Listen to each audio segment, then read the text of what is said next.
When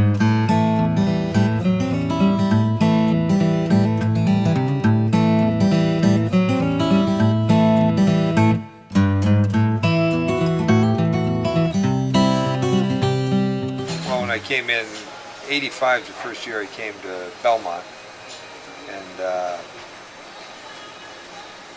first thing you notice, thinner walls.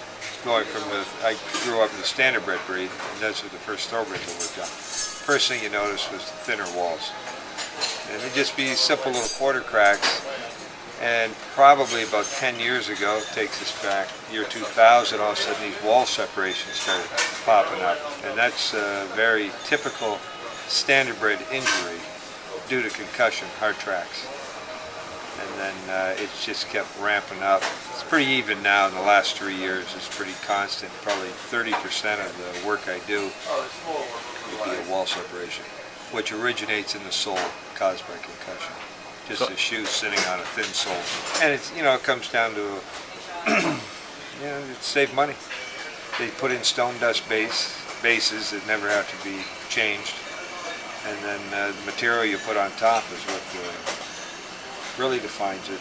And now it's pretty well a sand top, but as horses go over it, more and more horses go over it, it gets ground down.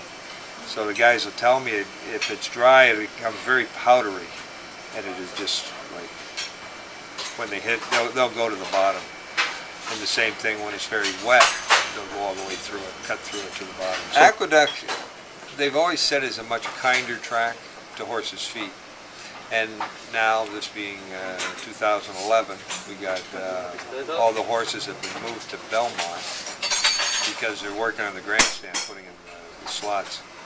And a lot of the guys from Aqueduct noticed immediately their horses, they just seem to be more footsore, which is true to form. So with glue-on shoes, we'd have some horses do wonderful for 3-4 days, and then they'd start backing up, and then 3 days later you'd have to pull them off. They're so sore in the heels.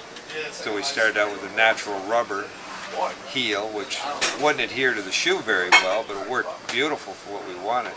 So then we started refining it until we got it. We have an artificial material, the urethane, which is a 50 durometer, and that absorbs a concussion in the heel area.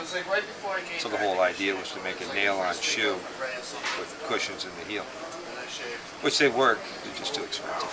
People don't buy them.